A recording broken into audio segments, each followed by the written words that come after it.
కనకపు సింహాసనము పైన శునకమును కూర్చుండబెట్టిన శునకము శునకమే కదా, మహారాజు కాజాలదు గదా అనేది ఒక చిన్నపాటి సామెత. అలాగే ఎన్ని సుగంధ ద్రవ్యములు మోసినా గాడిద గాడిదే కానీ గుర్రము కాజాలదు కదా. మన పూర్వీకులు చెప్పిన సామెతలలో ఇవి రెండు మీతో ఈరోజు ఎందుకు పంచుకుంటున్నాను అనేది మీకు ఒక క్లారిటీ వస్తుంది పూర్తి వీడియో చూస్తే. దయచేసి పూర్తి వీడియో చూసి ఈ వీడియోకు మీ ఒక మద్దతును తెలియజేయండి. అలాగే జై శ్రీరామ్ అని కమెంట్ పెట్టి మీ మద్దతును లైక్ రూపంలో తెలియజేస్తారని కోరుకుంటున్నా ప్రతి హిందూ బంధువులు అందరికీ. ఇక ఈ సామెతలలో ఎటువంటి తప్పులు దొర్లి ఉన్నా మన్నించగలరు, సరిచేయగలరని కోరుకుంటున్నాను. లేట్ చేయకుండా వీడియో విషయానికైతే వచ్చేస్తాను. ఫ్రెండ్స్, మన సనాతన ధర్మంలో ఉన్న కొందరు మహానుభావులను చూస్తే ఈ సామెతలు చెప్పాలనిపించింది. నిజమేనేమో అని మీకు కూడా అనిపించక మానదు. మన దేశం హిందూ దేశం అయితే ఇది హిందూ దేశం కాదు, అన్ని మతాల వారు ఇక్కడ సమానమే కాబట్టి ఇది ఒక సెక్యులర్ దేశం అని ప్రపంచ శాంతిని కోరుకునే కపోతాలు అయిన కొందరు నాటి కాంగ్రెస్ నాయకులు రాజ్యాంగంలో సెక్యులర్ అనే పదాన్ని చేర్చబడడం జరిగింది. దానివల్ల ఈ దేశం పేరుకు మాత్రమే హిందూ దేశం, కానీ ఇక్కడ ఇతర మతాల వారికి డిమాండ్ ఎక్కువ. అంటే హిందూ కంట్రీ అనేది తీసేసి సెక్యులర్ కంట్రీ అనే పదాన్ని చేర్చడం వల్ల శరీరం నుండి ఆత్మను వేరు చేసినట్లే కదా. ఆ రోజు ఈ సోకాల్డ్ హిందూ పెద్దవాళ్ళు ఎవరైతే ఉన్నారో ఇప్పుడు పరిపరి విధాలుగా ఈ రామ మందిరము గురించి వార్తలు లేవనెత్తుతున్నారో, మరి ఆ రోజు వారు నోరు తెరవలేదే. ఈ హిందూ దేశములో మన దేశానికి మూల పురుషుడు, గొప్ప రాజు, మన ప్రాణంగా ప్రేమించే మన ఇష్టదైవం ఆ శ్రీరాముడి గుడిని కట్టించుకోవడానికి మనకు జస్ట్ 500 సంవత్సరాల కాలం మాత్రమే పట్టింది. ఎంత తక్కువ టైంలో మనం సాధించుకున్నామో కదా. ఎంతైనా మనము హిందువులం కదా, మనం చాలా గ్రేట్ అండి. ఎందుకంటే 495 సంవత్సరముల పాటు ఏమీ చేయలేక చూస్తూ ఉన్నందుకు. కానీ కొందరు మహాపురుషులు హిందూ జాతి కోసము 5 సంవత్సరములలో ఒక రామ మందిరాన్ని నిర్మించి ఎన్నో ఏళ్ల నాటి కలను నెరవేర్చారు. చివరికి మనం బ్రతికి ఉండగా రామ మందిరాన్ని చూడలేమేమో అని ఆశలు వదులుకున్న హిందూ సమాజానికి ఆ మధురఘట్టం కళ్ళారా చూసే భాగ్యం కలిగించారు. కానీ కొంతమంది సోకాల్డ్ హిందువులు ఆ రామ మందిర విగ్రహ ప్రతిష్ఠ గురించి నోటికి వచ్చినట్టు మాట్లాడుతున్నారు. కాదు, కొంతమంది చెప్పిన మాటలను మీడియాల్లో వార్తాపత్రికలలో వక్రీకరించి మరీ చెబుతున్నారు అంటే బాగుంటుందేమో. వీళ్ళు అసలు హిందువులేనా లేకపోతే ఆ ముసుగులో ఉన్నారా అనేది మాత్రము నాకైతే తెలీదు. వారి విఘ్నతకే వదిలేద్దాం. హిందుస్థాన్ టైమ్స్లో వచ్చిన ఒక వార్త ఇప్పుడు వైరల్ అవుతోంది. అదేమిటి అంటే ఉత్తరాఖండ్ జ్యోతిష్ పీఠాధిపతిగా ఉన్న స్వామి అభిముక్తేశ్వర్ ఆనంద్ ఈ విధంగా చెప్పారు అనేది ఆ ఆర్టికల్ సారాంశం. అది ఏమిటి అంటే రాములవారి మందిరం యొక్క మొత్తం కన్స్ట్రక్షన్ ఇంకా పూర్తి కాలేదు. ఇంకా పూర్తి కాని ఆలయానికి ప్రాణప్రతిష్ఠ చేయడం పవిత్రమైన మత గ్రంథాలకు విరుద్ధం అన్నారు. అలా చేస్తే పూర్తి అవయవాలు రాని జీవికి ప్రాణం పోస్తే ఎలా ఉంటుందో అలా ఉంటుంది కాబట్టే మేము ఈ ప్రతిష్టని బాయ్కాట్ చేస్తున్నాము అంటున్నారు. మరి ఇక్కడ ఈ సోకాల్డ్ ప్రచురించిన వార్తలు కావచ్చు, మీడియా వాళ్ళను కావచ్చు, ఒక చిన్నపాటి ప్రశ్న అయితే అడుగుతున్నాను. మీరు ఏదైతే ప్రచురణ చేశారో దానికి ముందు ఆయన మోడీ గారిని పొగిడిన విషయం ఎందుకు మీరు న్యూస్ పేపర్లో ఆర్టికల్లో వేయలేదు?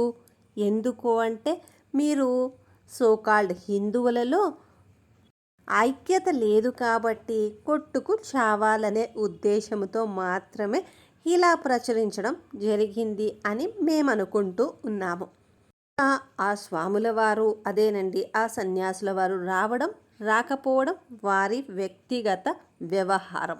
దానిని వారు ఏ రీతిన చెప్పారో, వీరు ఏ రీతిన ప్రచురించారో ఒక్కసారి మనం హిందువులు అందరూ కూడా ఆలోచించాల్సిన విషయం ఉంది. కాబట్టి ఏ న్యూస్ని గుడ్డిగా నమ్మకుండా నలుగురితో చర్చించి, కుదిరితే దానిపైన అవగాహన ఉన్న వాళ్ళతో చర్చించుకొని ఒక నిర్ణయానికి రావాలని ఈ వీడియో తరపున ప్రతి ఒక్క హిందూ బంధువుని కోరుకుంటున్నాను.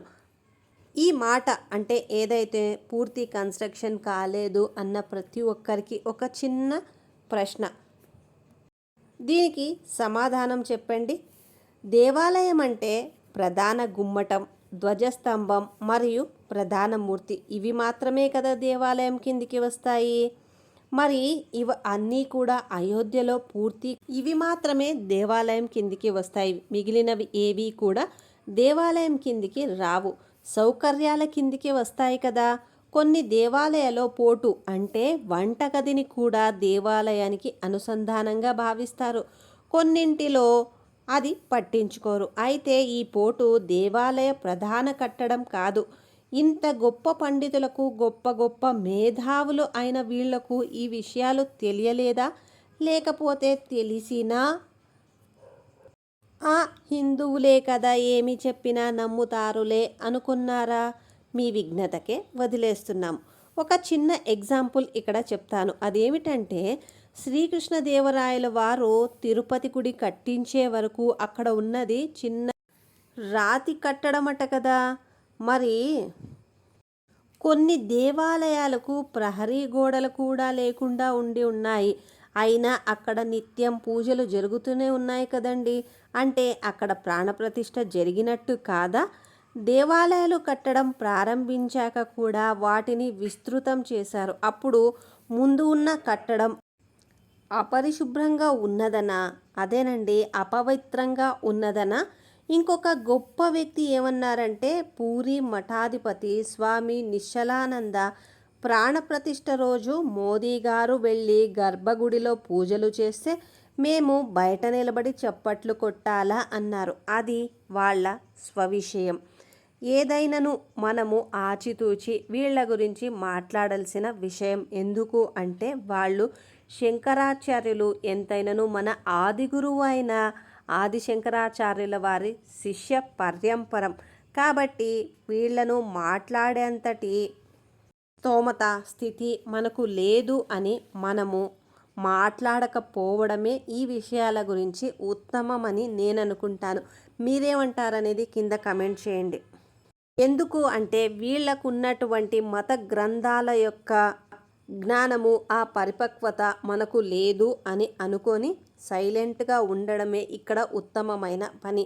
ఎందువల్ల అంటే, ఇలాంటి చిన్న చిన్న విషయాలనే మన హిందువులలో ఐక్యత లోపించి గొడవలు పడాలి. ఎలాగైనా రామ మందిర ప్రాణ ప్రతిష్ఠ ఆగిపోవాలని సోకాల్డ్ కొంతమంది పెద్దవాళ్ళు కావచ్చు, కొన్ని పార్టీలు కావచ్చు, తెగ ఆపసోపాలు పడిపోతున్నాయి ఆపడానికి. ఇక ఆ స్వామిని ఇంటర్వ్యూ చేసిన ఒక మీడియా వ్యక్తి మిమ్మల్ని లోపలికి ఆహ్వానించడం లేదని, ఈ కార్యక్రమాన్ని వ్యతిరేకిస్తున్నారా అని అడగగా దానికి ఆయన, లేదు లేదు, నాకు ఎటువంటి ఈగో లేదు, శాస్త్రాల ఆధారంగా ప్రాణప్రతిష్ఠ జరగడం లేదు అనేదే నా బాధ అన్నారు. అంటే ఇక్కడ ఒక సందేహం, మిమ్మల్ని లోపలికి ఆహ్వానించి ఉంటే ఈ కార్యక్రమం మహాపవిత్రంగా మారి ఉండేదా అన్న సందేహం కూడా రాకపోదు చాలామందికి. అయినా రామ మందిరానికి నిరంతరం కష్టపడ్డ ఎల్కే అద్వానీ కావచ్చు, మోదీ గారు కావచ్చు, విహెచ్పి అంటే విశ్వ హిందూ పరిషత్ నేతలు కావచ్చు, కార్యకర్తలు కావచ్చు, లేకపోతే బీజేపీ అయినా సరే, దీనిని మేమే చేశాము అని చెప్పుకోవడంలో, ఆ క్రెడిట్ని అంతా వాళ్ళు తీసుకోవడంలో తప్పేమైనా ఉందా? ఒక్కసారి ఆలోచించండి ఫ్రెండ్స్, తప్పేమైనా ఉందా అన్న విషయాన్ని మాత్రం ఆలోచించండి. గొప్ప స్థానంలో ఉండి ఈగోలకు పోయి ఇలాంటి స్టేట్మెంట్స్ ఇవ్వడం ఎంతవరకు కరెక్ట్?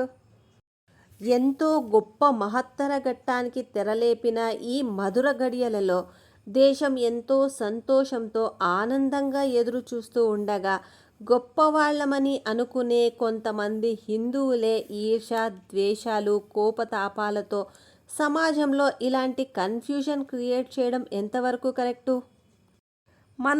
మనలో ఎప్పుడూ ఐక్యత లేదు కాబట్టే ప్రతి ఒక్కరూ మనతో ఇలా ఆడుకుంటున్నారు అని నేనైతే అనుకుంటున్నాను. కరెక్టా కాదా?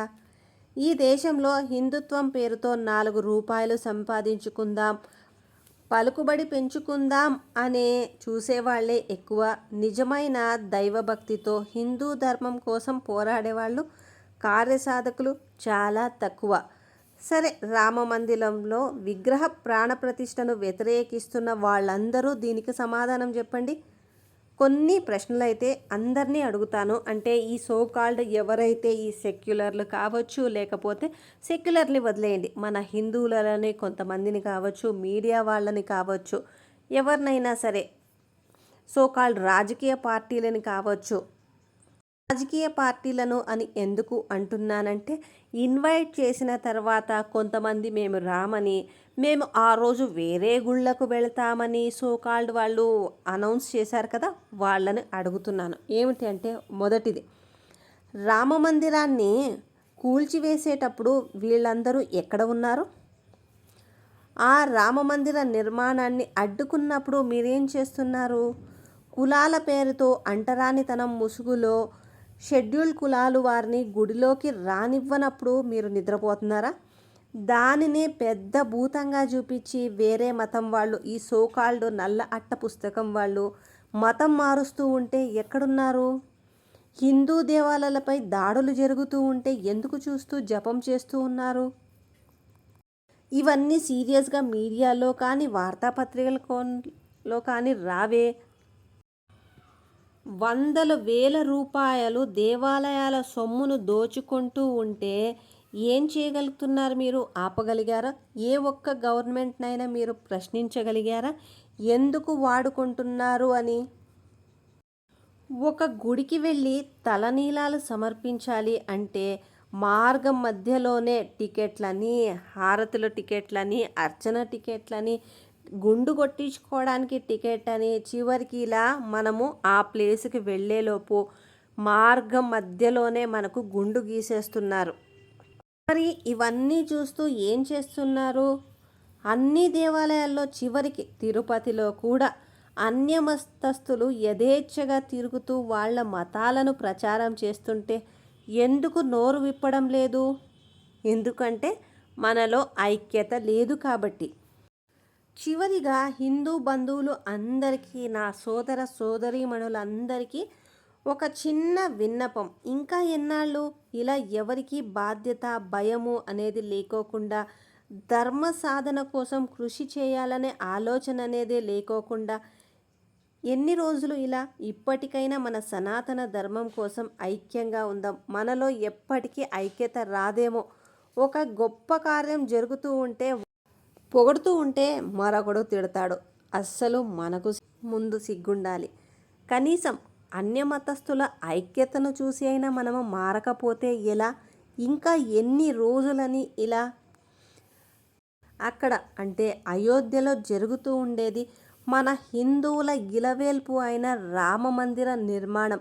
ఇప్పటికైనా ఈ సోకాల్డ్ సెక్యులర్ కుక్కల మాటలు కాకోకుండా మన సనాతన ధర్మం గురించి ఆలోచించి ఐక్యంగా ఉండడానికి ప్రయత్నిద్దాం. మనలో ఐక్యత లేదు కాబట్టే కదా నల్లట్ట బుక్కులు, ఎడారితత్వం ఎక్కువగా పేట్రేగిపోతోంది. కాబట్టి ఫ్రెండ్స్, ఇప్పటికైనా ఆలోచిస్తారని ఒక సోదరిగా ప్రతి ఒక్క హిందూ బంధువుని కోరుకుంటున్నాను. జై శ్రీరామ్.